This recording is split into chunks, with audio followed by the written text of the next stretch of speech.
શ્રી ગણેશાય નમઃ. મિત્રો, આપ જોઈ રહ્યા છો યુટ્યુબ આપણી ચેનલ આવો સત્સંગમાં આપ સૌનું સ્વાગત છે. મિત્રો, આજે આ વિડીયોમાં આપણે સાંભળવાના છીએ તારીખ 19 માર્ચથી લઈને તારીખ 27 માર્ચ 2026 સુધી ચાલતા ચૈત્ર માસના નવરાત્રિ વિશે.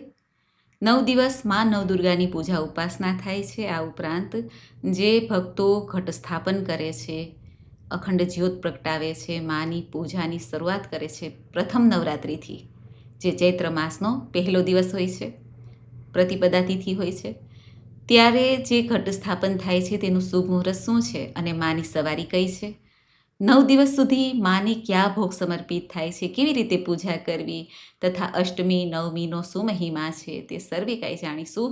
જો આપના વિડીયો પસંદ આવે તો લાઈક કરજો, શેર કરજો. આપ આ ચેનલ પહેલી વખત જોઈ રહ્યા છો તો સબસ્ક્રાઈબ કરી લેજો, જેથી આવનારા વિડીયોની માહિતી આપ સુધી તુરંત પહોંચી શકે. ધન્યવાદ. યા દેવી સર્વભૂતેષુ શક્તિરૂપેણ સંસ્થિતા નમસ્તસ્યે નમસ્તસ્યે નમસ્તસ્યે નમો નમઃ. બોલો માતા નવદુર્ગાની જય.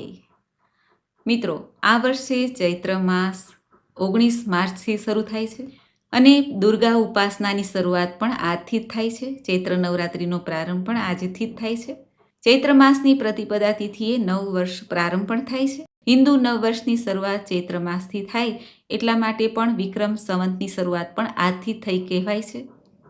આ વખતે પ્રતિપદા તિથિનો ક્ષય હોવાને કારણે તારીખ 19 માર્ચ 2026ના દિવસેથી નવરાત્રિ થાય છે, પરંતુ અમુક જગ્યાએ તારીખ 20 માર્ચ 2026ના દિવસે પણ શરૂઆત કરાઈ છે. જ્યાં મોટા માય મંદિરો છે ત્યાં અમુક ફેરફાર પણ કરવામાં આવ્યા છે, કારણ કે 19 માર્ચ તે સૂર્યોદય તિથિ પ્રમાણે જોઈએ તો ફાગણ માસની અમાવસ્યા છે અને 6:30 પછી પ્રતિપદા તિથિ પ્રારંભ થાય છે. ચૈત્ર માસની નવરાત્રિમાં ઘરે ઘરે ભક્તો કલશ સ્થાપના કરે છે, નવદુર્ગાના રૂપની પૂજા ઉપાસના કરે છે, કથા સાંભળે છે. આપણા હિન્દુ પંચાંગ અનુસાર આ વર્ષના સંવત્સરના રાજા ગુરુ છે અને મંત્રી મંગલ છે. એવું પણ મનાય છે કે જ્યારે રાજા ગુરુ હોય ત્યારે ધાર્મિક આધ્યાત્મિક ગતિવિધિઓ વધી જાય છે, કારણ કે ગુરુ તે જ્ઞાનના કારક ધર્મના કારક પણ મનાય છે. જ્યારે મંગલ મંત્રી હોય ત્યારે તણાવ અને અશાંતિ પણ વધી જાય છે. નવરાત્રિ દરમિયાન માતા દુર્ગાની સવારીને પણ મહત્વપૂર્ણ મનાય છે. અલગ અલગ વાર પ્રમાણે અલગ અલગ સવારી પણ હોય છે.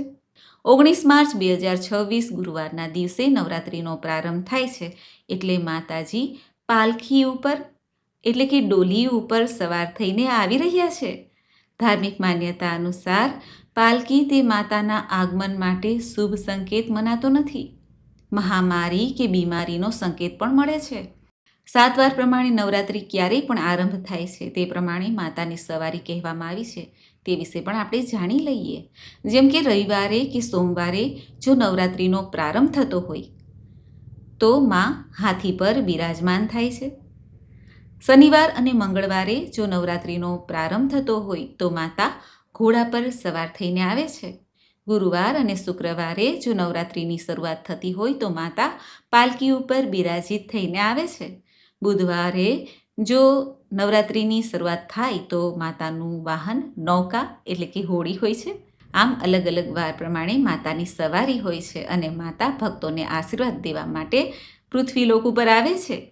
હવે જાણી લઈએ ચૈત્ર માસની નવરાત્રિ એટલે કે પ્રતિપદા તિથિ ક્યારે આરંભ થાય છે અને ઘટ સ્થાપન તથા અખંડ જ્યોતનું મુહૂર્ત શું છે.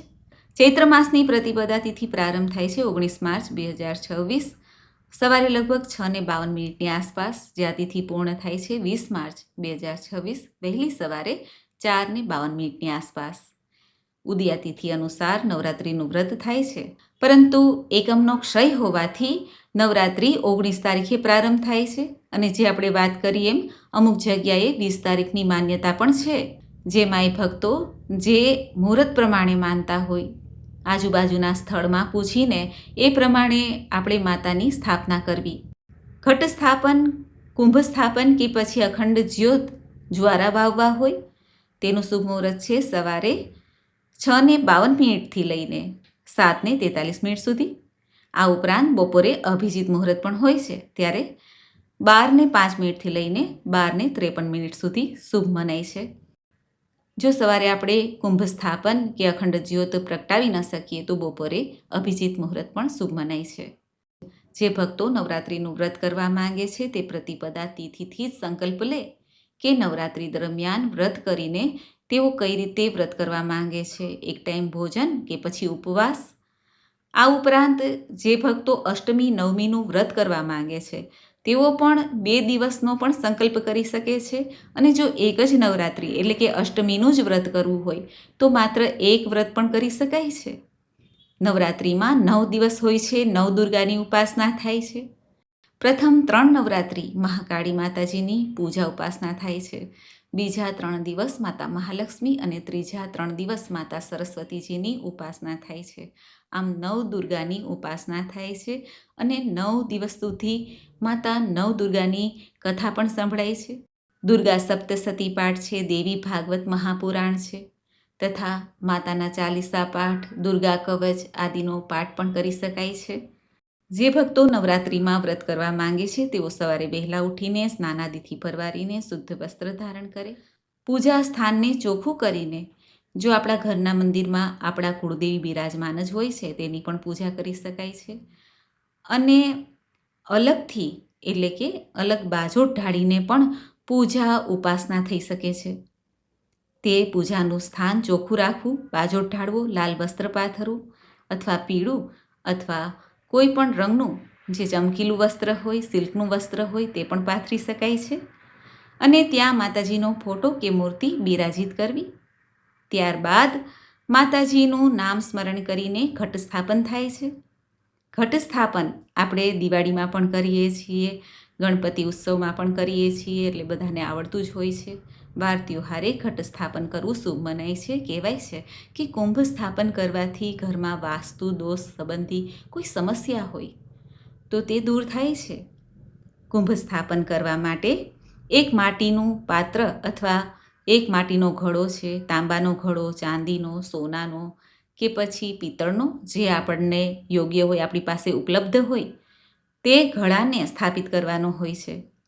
પહેલાં અનાજની ઢગલી કરવી, તેની ઉપર ઘડો મૂકવો, તેમાં ગંગાજલ અથવા શુદ્ધ જલ રેડવું અને ત્યારબાદ તે ઘડાને મૌલી બાંધવી, સાથિયો કરવો.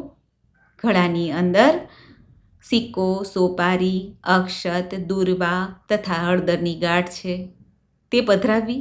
ભગવાન શ્રી ગણેશજીનું સ્મરણ કરવું. ત્યારબાદ 5 પલ્લવ રાખવા. 5 પલ્લવ નાગરવેલના હોઈ શકે, આસોપાલવના હોઈ શકે અથવા 5 વૃક્ષના એક પત્ર હોઈ શકે. ત્યારબાદ તેની ઉપર મૌલી વીંટાળેલું અથવા તો ચૂંદડી વીંટાળેલું શ્રીફળ પધરાવવું, રાખવું. ત્યારબાદ તેને ગણપતિ અને લક્ષ્મીજીનું સ્વરૂપ માનવું અથવા સાક્ષાત દુર્ગાજીનું સ્વરૂપ માનીને તેની પૂજા કરવી. 9 દિવસ સુધી પૂજા થાય છે અને 10મા દિવસે તેનું ઉત્થાપન થાય છે. 10મી દિવસ એટલે કે દશેરા. નિત્ય માતાજીની ધૂપ દીપ આરતી કરવી, સવાર સાંજ.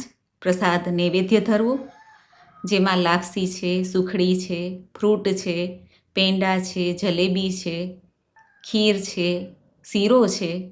નિત્ય નવા નવા ભોગ માતાજીને ધરી શકાય છે. અને માતાજીનો મંત્ર જાપ કરવો નિત્ય 108 વાર. 9 દિવસ સુધી દુર્ગા સપ્તસતીનો પાઠ કરવો અથવા સાંભળવો. આમ તો માતાજીને ભોગ આપણે નિત્ય ધરાવીએ જ છીએ, પરંતુ છતાં પણ જે નવદુર્ગાના સ્વરૂપ પ્રમાણે માતાજીનો ભોગ પણ કહેવામાં આવ્યો છે તે પણ જાણી લઈએ. જેમ કે પ્રથમ નવરાત્રિ માતા શૈલપુત્રીની પૂજા થાય છે, તે માતાને ગાયના શુદ્ધ ઘીનો ભોગ લાગે છે. બીજી નવરાત્રિ મા બ્રહ્મચારિણીની પૂજા થાય છે, સાકર અથવા પંચામૃતનો માને ભોગ પ્રિય છે. ત્રીજું નવરાત્રિ મા ચંદ્રઘંટાની પૂજા ઉપાસના થાય છે, માતાને દૂધ અથવા દૂધથી બનાવેલી મીઠાઈનો ભોગ લાગે છે.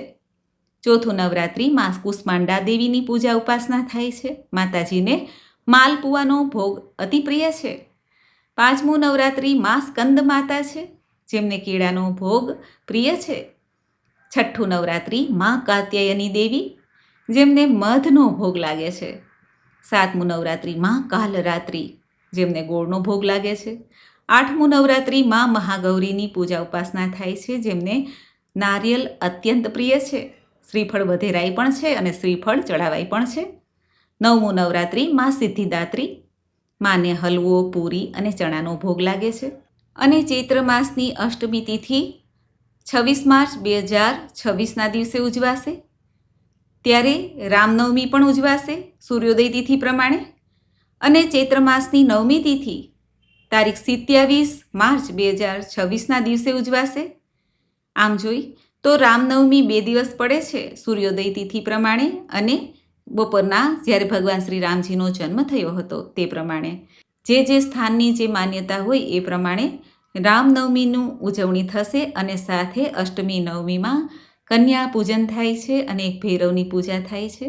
કન્યા પૂજન કરવાથી નવરાત્રિનું શુભ પરિણામ પ્રાપ્ત થાય છે એવું કહેવાય છે.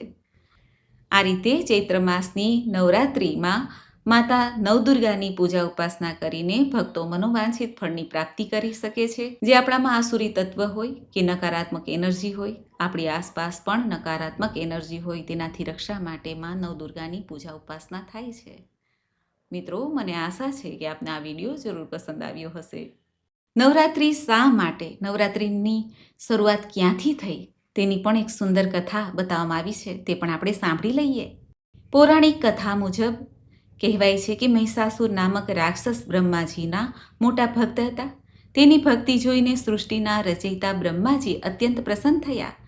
તેમને વરદાન આપી દીધું કે કોઈ દેવ, દાનવ કે માનવ તેને મારી શકશે નહીં. આ વરદાનને પ્રાપ્ત કરીને મહિષાસુર અહંકારી બની ગયો અને ત્રણેય લોકમાં પોતાનો આતંક મચાવવા લાગ્યો. આ વાતથી કંટાળીને બ્રહ્મા, વિષ્ણુ, મહેશ સાથે બધા દેવી દેવતા મળીને મા શક્તિની ઉપાસના કરવા લાગ્યા. મા અંબાની આરાધના કરવા લાગ્યા. દેવી પાર્વતીજીમાંથી જ માતા દુર્ગા પ્રગટ થયા અને માતા દુર્ગાએ મહિષાસુર સાથે 9 દિવસ ભયંકર યુદ્ધ કર્યું.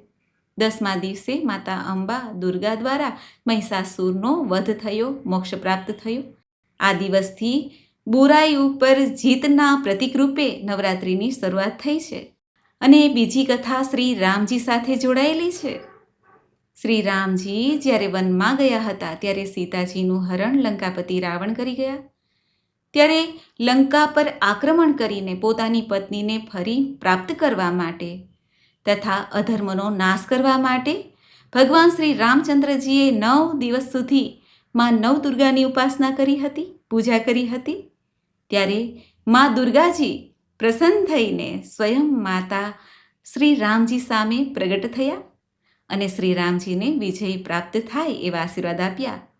10મા દિવસે ભગવાન શ્રી રામજીએ રાવણ સાથે યુદ્ધ કર્યું અને રાવણને મોક્ષ પ્રાપ્ત કરાવ્યો અને શ્રી રામજી વિજય થયા. માટે વિજયાદશમીનો ઉત્સવ મનાવાય છે 10મી તિથિએ. આમ આ કથા બતાવે છે કે અધર્મ ઉપર ધર્મના વિજય માટે માં નવદુર્ગાની પૂજા ઉપાસના થાય છે. દુર્ગા માતા તે દેવી પાર્વતીજીનું જ એક સ્વરૂપ છે જે આપણા ઘરમાં કુળદેવીના રૂપમાં બિરાજમાન હોય છે અને પરમપિતા મહાદેવ છે જે આખા જગતને સંભાળે છે. તે જગતના માતા પિતા છે શિવ શક્તિ. તેવા મા દુર્ગા, મા કુળદેવીને આપણે કોટી કોટી વંદન કરીએ અને માને પ્રાર્થના કરીએ કે હે માં, અમારી સેવાનો સ્વીકાર કરજો, ભૂલચૂક માફ કરજો. હે માં, આપ અમારી ઉપર સદૈવ પ્રસન્ન રહેજો, આશીર્વાદ દેતા રહેજો. ઓમ જયંતી મંગલા કાલી ભદ્રકાલી કપાલિની દુર્ગા ક્ષમા શિવા ધાત્રી સ્વાહા સ્વધા નમસ્તુતે. બોલો માનવ દુર્ગાની જય. મિત્રો, મને સાંભળવા માટે ધન્યવાદ. આપ સૌને મારા જય શ્રી કૃષ્ણ.